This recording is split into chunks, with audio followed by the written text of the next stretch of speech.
حضور نے ہمیں بتلایا کہ پچھلے لوگ اپنے رب کو کیسے مناتے تھے، وہ کس طرح اس کے حضور ناز عرض کرتے تھے۔ حضور نے ہمیں اللہ کو منانے کے طریقے بھی بتلائے، فرمایا جب ماں باپ دعا مانگیں گے اولاد کے حق میں تو وہ مان جائے گا۔ حضور علیہ السلام نے فرمایا جب مسافر دعا مانگے گا تو اللہ مان جائے گا۔ فرمایا میرے رسول کریم نے کہ جب بیمار دعا مانگے گا تو اللہ مان جائے گا۔ اور سید عالم علیہ السلام فرمانے لگے جب تمہارے ضعیف، کمزور، مجبور لوگ دعا مانگیں گے تو اللہ مان جائے گا۔ اور حضور نے فرمایا جب تم فرض ادا کر کے دعا مانگو گے تو اللہ مان جائے گا۔ اور میرے محبوب نے فرمایا جب پچھلی رات اٹھ کے تم اس کے حضور عرض کرو گے تو وہ تمہاری دعاؤں کو قبول کر لے گا، وہ تم مان جائے گا۔ اور حضور نے ہمیں دن بتائے، فرمایا جمعے والے دن مانگنا مان جائے گا، شب قدر کو مانگ لینا مان جائے گا، شب برات میں دعائیں کرنا وہ مان جائے گا، رمضان کی راتوں میں مانگنا مان جائے گا، قرآن پاک کے ختم کے موقع پر دعا کرنا مان جائے گا۔ طریقے بتلائے۔ اب یہ ہے کہ ہم نے تو مانگنا تھا نا اس کی بارگاہ میں، ہم نے تو حاضر ہونا تھا، ہم نے تو جانا تھا۔ اب ہم نے آگے بڑھنا ہے، اس کے حضور عرض کرنا ہے۔ حضور نے ہمیں بتلایا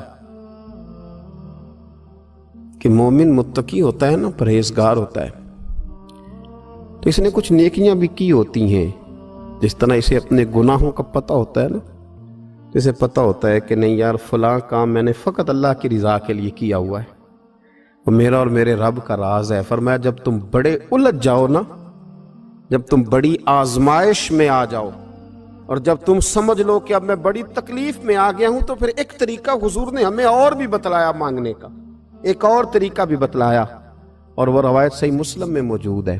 راوی حضرت عبداللہ ابن عمر رضی اللہ تعالیٰ عنہ، حضور فرماتے ہیں 3 لوگ سفر کر رہے تھے۔ یہ آپ اندازہ فرمائیے صحیح مسلم کی حدیث ہے، اور ذرا حضور کے سمجھانے کا ایک یہ رنگ بھی ہے اللہ کو منانے کا، ایک یہ انداز بھی ہے اس کی بارگاہ میں گزارشات پیش کرنے کا، یہ بھی ایک طریقہ حضور نے ہمیں بتلایا۔ اگرچہ اپنی نیکیوں کو چھپانا چاہیے، نیکیاں جو چھپی ہوئی ہوتی ہیں وہ قیمتی ہوتی ہیں، وہ قیمتی چیزیں ہوتی ہیں جو لوگوں نے چھپا کر کے رکھی ہوتی ہیں۔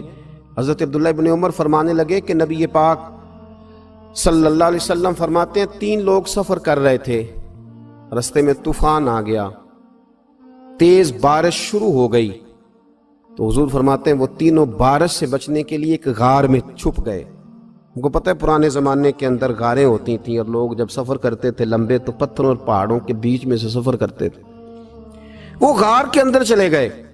اب چونکہ طوفان بہت زیادہ تھا، جب وہ غار کے اندر چلے گئے تو اللہ کے پیارے حبیب صلی اللہ علیہ وسلم فرماتے ہیں پتھر اوپر سے لڑکتا ہوا آیا اور غار کے منہ کے آگے آ کے اس نے غار کو بند کر دیا۔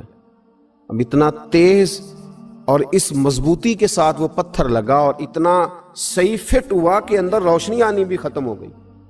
اب 3 لوگ ہیں، تھوڑی دیر تو وہ پریشان رہے کہ شاید اب کبھی بچ نہیں سکیں گے، شاید چاروں جانب اندھیرا ہی ہے اور اندھیرا ہی رہے گا، شاید یہاں سے نکلنے کے لیے اب ہمیں کوئی رستہ میسر نہیں آئے گا۔ وہ پہلے تو پریشان ہوئے، پھر کہنے لگے یار اس طرح کرو، ذرا غور کیجئے گا میری بات پہ۔